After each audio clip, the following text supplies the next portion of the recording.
이유민이 비록 무관의 최고 계급까지 올라서긴 했지만 정중부처럼 권력을 휘두르면서 조정을 휘어잡을 수는 없었어요. 왜냐하면 이유민은 무신 정변의 주축 세력도 또 집권 무신도 아니었습니다. 그렇지만 이유민은 이 정중부와 돈독한 관계를 유지하면서 권력을 누려야겠다 뭐 이런 생각은 했겠죠. 그런데 1179년 9월 3일 이유민이 촉각을 곤두세우는 일이 생깁니다. 칠흑 같은 어둠이 내려앉은 새벽, 날쌘 몸짓으로 이 대궐의 담장을 뛰어넘는 두세 명의 검은 그림자가 있었습니다. 그로부터 얼마 뒤 휘 하며 긴 휘파람 소리가 들려옵니다. 휘파람 소리와 함께 30여 명의 군사가 대궐에 들이닥칩니다. 순식간에 고라는 아수라장으로 변합니다. 급습으로 궁궐을 장악한 군사들은요 곧장 고려의 왕 명종의 침소로 달려갑니다. 갑작스러운 소란에 떨고 있던 명종에게 이런 목소리가 들려오네요. 신들이 사직을 보호하려는 것이니 청컨대 임금께서는 두려워 마십시오. 자, 군사를 이끌고 왕의 침소에 들이닥친 이 남자의 정체. 경대승. 26살의 젊은 장군 경대승이었습니다. 명종을 찾아간 경대승은요 정중부를 체포할 수 있게 해달라고 요청을 합니다. 정중부가 권력을 장악하면서 정중부와 그의 가족들의 권세가 하늘을 찌르는 상황이었거든요.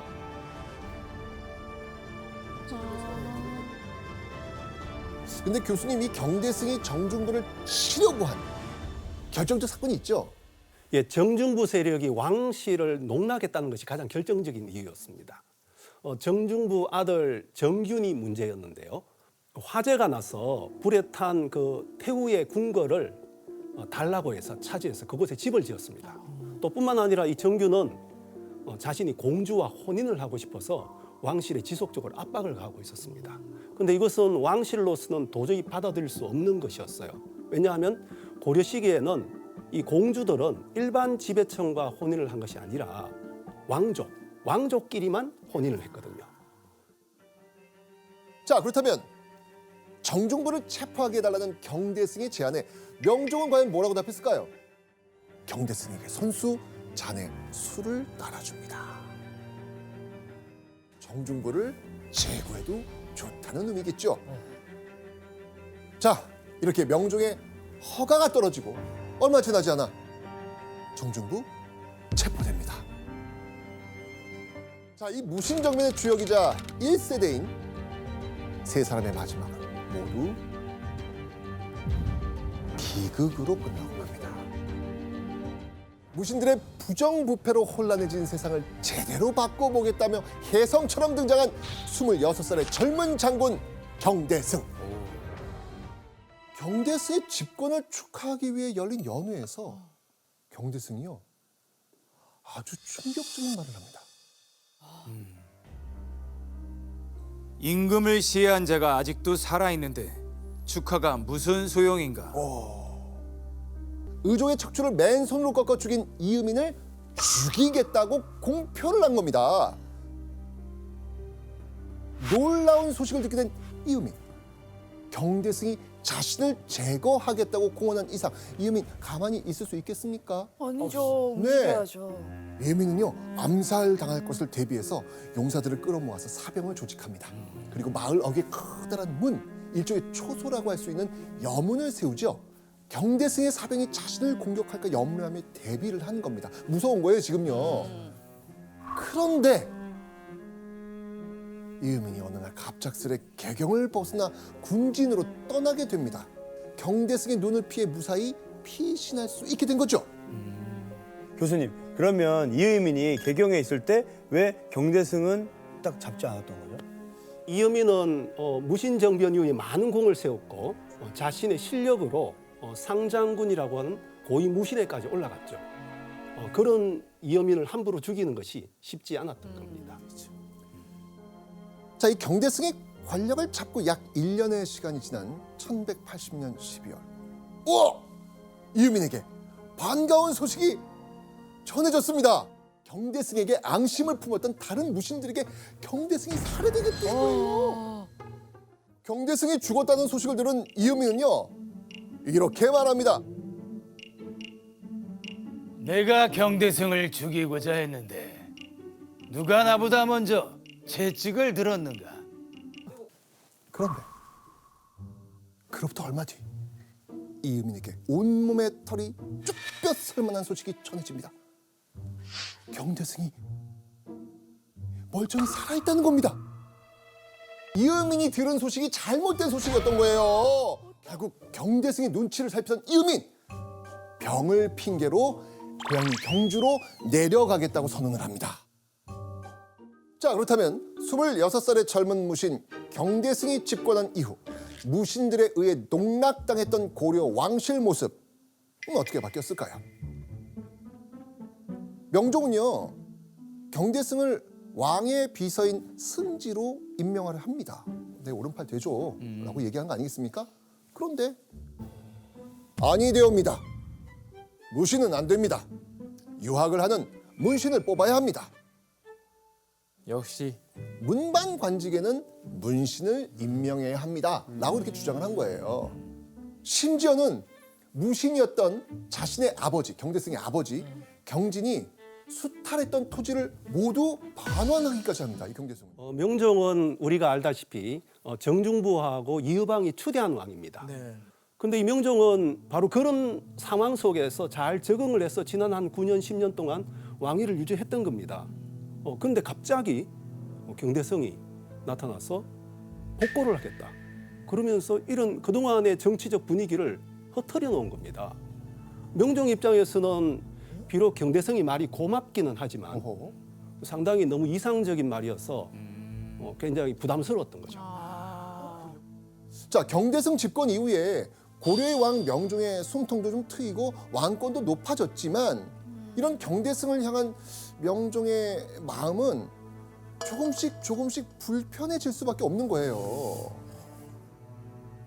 그런데 경대승이 권력을 잡고 약 4년의 시간이 지난 1183년, 명종에게 믿을 수 없는 충격적인 소식이 전해집니다. 어느 날 저녁 호련히 정중부가 칼을 잡고 성내며 크게 꾸짖는 꿈을 꾸고는 병을 얻어 죽었으니 30세였다. 경대승이 집권 4년 만에 돌연 사망했다는 거예요.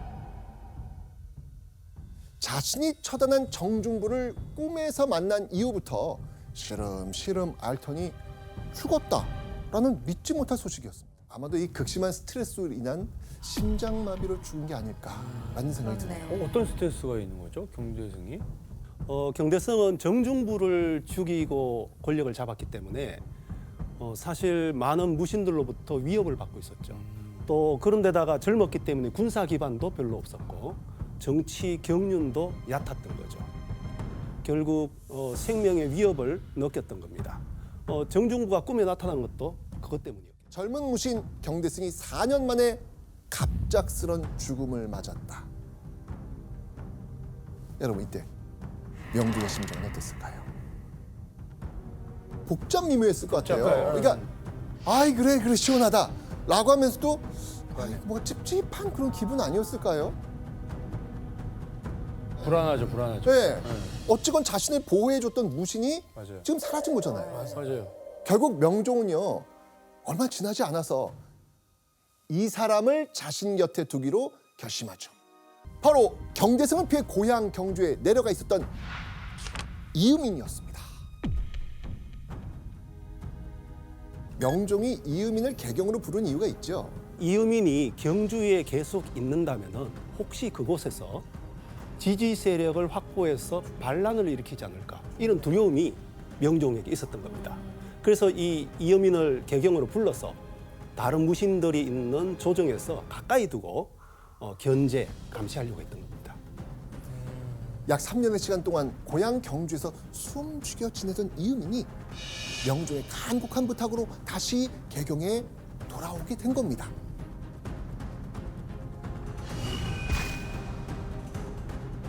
그리고 이때 명종은 개경으로 돌아온 이음인에게 관직을 내리죠. 바로 수사공과 좌복이하라는 두 개의 관직을 동시에 내린 겁니다. 그런데 요 수사공은 사실 명예직에 불과한 거였어요. 또 이 좌복이하는요, 장관이긴 했지만 재상은 아닙니다. 그래서 권력이 그리 크진 않아요. 그러니까 이음인을 곁에 두고 감시하려 했을 뿐 실질적인 권력을 줬다 안 줬다. 안 줬다. 아. 어느덧 7년의 시간이 흐른 1191년 12월 드디어 명종은 이음인을 새로운 관직에 임명합니다. 동중서 문화평장사 판병부사. 이 동중서 문화평장사는요, 정이품의 재상직입니다. 재상. 좋네요. 그리고 겸직으로 맡은 판병부사는요, 무신들의 인사권을 관장합니다. 이음인이 좋은 자리를 아득바득 차지하게 된 겁니다. 드디어 조정의 핵심 관직을 차지한 이음인, 무슨 생각을 했을까요? 꿈에 부푼 미래를 그리면서 앞으로의 정치 활동 기대하지 않았을까요? 맞아. 그런데 이때 그 이음인의 눈에 유독 거슬리는 무신이 한 명 있었습니다. 바로 이게 두경승이라는 인물입니다. 두경승. 그 아버지 이음인이 두경승을 싫어한 이유가 있었는데요. 이게 판병부사는 서열상 관직 서열상 2위였어요. 그런데 두경승은 아버지보다 더 높은 관직 서열 1위였던 거죠. 아무래도 자존심이 가있던 이음인한테는 이 두경승이 눈에 가시거리가 아니었을까 그런 생각이 듭니다. 자, 그런데요, 이 만났다면 파! 스파크가 튀던 이 두 사람이 와우, 직접 맞붙는 일이 생깁니다. 어떡해요? 이음인이 두경승과 함께 중서에 앉아 있으면서 으스대며 말하기를, 어떤 사람이 자신의 용맹함을 자랑하기에 내가 그 사람을 이렇게 때려 눕혔소! 라고 하면서 주먹으로 기둥을 땅 치니 석가래가 흔들렸다. 그러자 두경승이 말하기를, 언제적 일이요? 나는 맨주먹으로 치니 사람들이 모두 달아나 버렸소! 라고 하면서 벽을 치니 벽에 구멍이 뚫렸다. 두경승과 이음인의 주먹 대결은 일파만파 퍼지며 이런 시까지 돌았다고 합니다. 중서에 3, 4년만 있으면 세상 제일 가는 권풍을 날리겠네. 권풍. 그러니까 주먹으로 바람까지 일으키겠다면서 두 사람의 주먹 대결을 비꼬았던 겁니다. 나라의 중대사를 논의해야 될 회의장에서 주먹질이나 하고 있다는 그 소식을 들은 명종, 아유, 과연 어떤 생각이 들었을까요?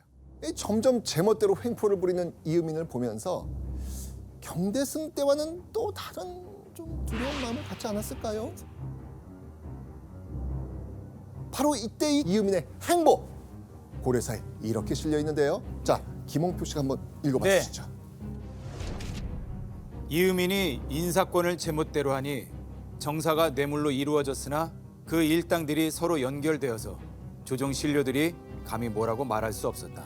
아이고. 백성들의 거주주를 많이 빼앗아 자신의 집을 크게 짓고 다른 사람의 토지를 빼앗는 등 탐욕과 포악함이 끝이 없으니 중해가 두려움에 떨었다. 아이고야. 자꾸. 자, 그런데요, 권력을 남용한 이음인뿐 아니라 문제가 된 사람이 또 있었어요. 네. 김삼위 효심의 난. 자, 이 무신 정권의 횡포를 참다 못한 김삼위와 효심이 난을 일으킨 겁니다. 그런데 이 난을 제압하기 위해 파견한 진압군들 사이에서 심상치 않은 소문이 돌기 시작합니다. 한 무신이 반란 세력인 김삼위 효심에게 진압군의 정보를 제공하는 등 내통을 하고 있다는 겁니다.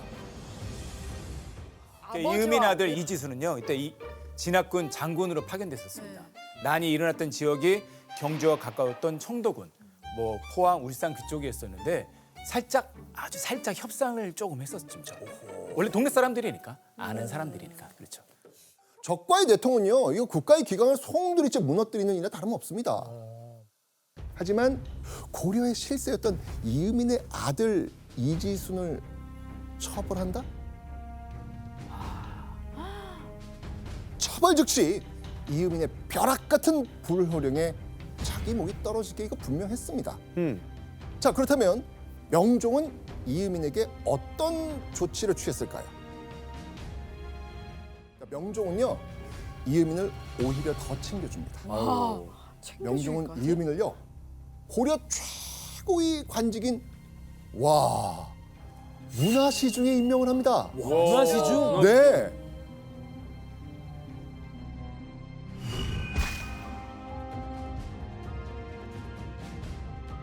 이음인이 다시 개경에 상경하고 약 10년 만에 이뤄낸 성과였습니다.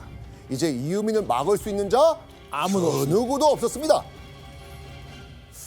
그런데요, 적과 내통한 첫째 아들 이지순만큼이나 문제가 된 사람이 또 있었어요. 바로 이 사람. 이지영이 왕이 총애하는 궁녀를 협박해 간음해도 왕이 그에게 죄를 주지 못하니 조정과 죄하에서 이를 원통하게 여겼다. 이민의 둘째 아들과 셋째 아들의 횡포도 끝이 없었던 거예요. 그런데 횡포가 심해 흉악하기로 소문난 이 이음인의 둘째 아들 이지영과 셋째 아들 이지광에게 붙은 별명이 있어요. 당시 사람들이 붙은 별명.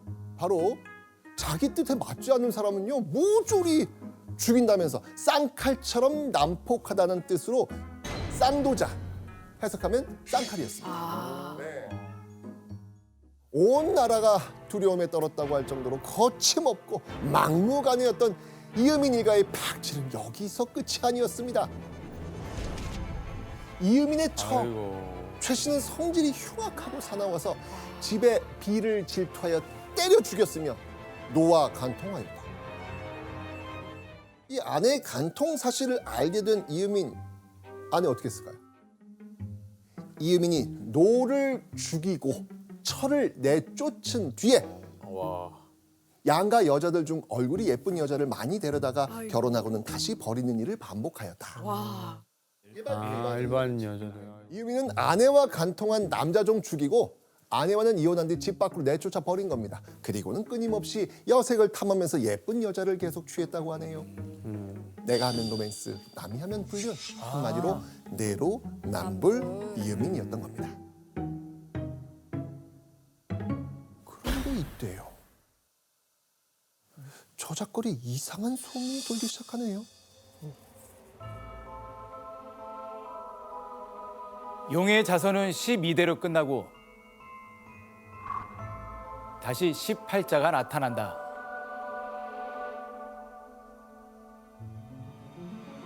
자, 이건 고려시대 때 백성들 사이에 널리 퍼져있던 도참설의 내용입니다. 해석하면 용의 후손은 12대가 되면 끝난다. 그리고 18자에 10, 8, 8 아들 자, 이 세 글자가 합쳐진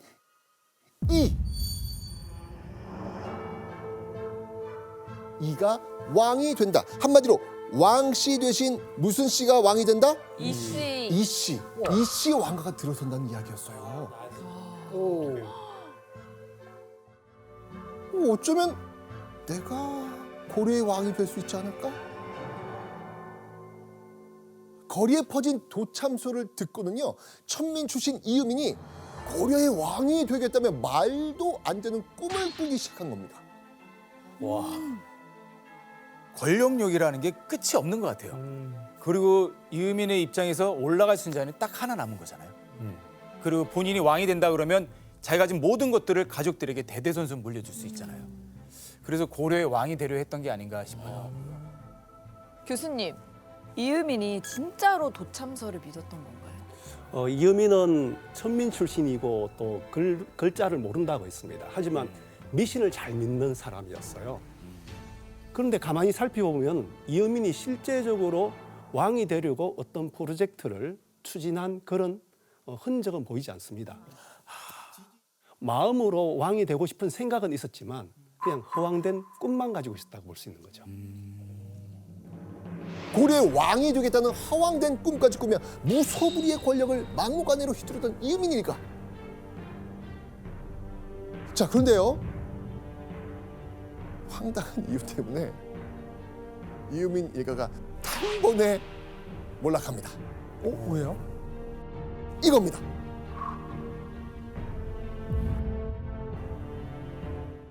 사건의 시작은 소문난 문제야 이유민의 둘째 아들 이지영이었습니다.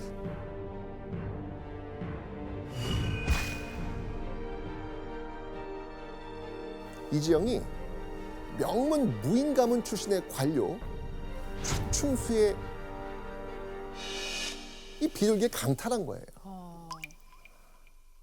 영문도 모른 채 애지중지 키우던 비둘기를 빼앗긴 최충수는 식시 때문에 누군가 찾아갑니다. 바로 정사품 장군의 형 최충원이었습니다. 오. 그리고는 이렇게 말하죠. 이여민과 아들들 이 나라의 도적 아닙니까? 절대 가만둬서는 안 됩니다.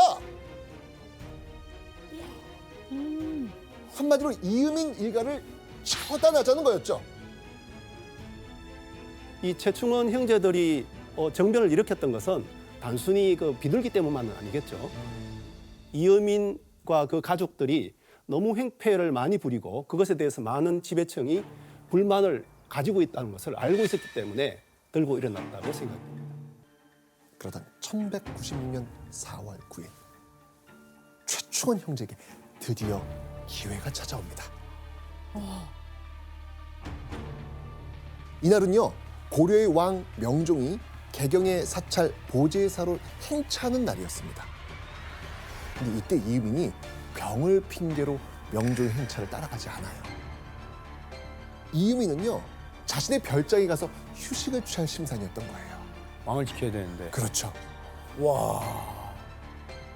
이유민이 별장으로 향한다는 소식 곧장 최충원 형제에게 전해집니다. 최충원과 최충수는요, 급하게 무사들을 이끌고 곧장 이유민의 별장으로 향합니다.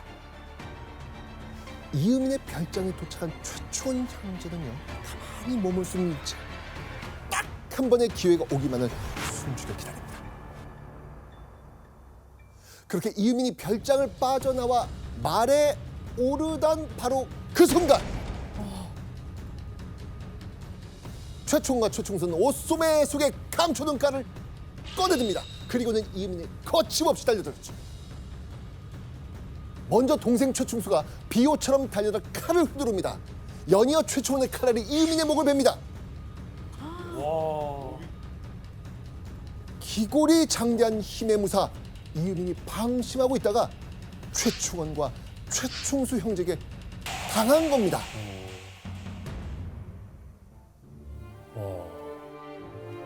너무 방심했어.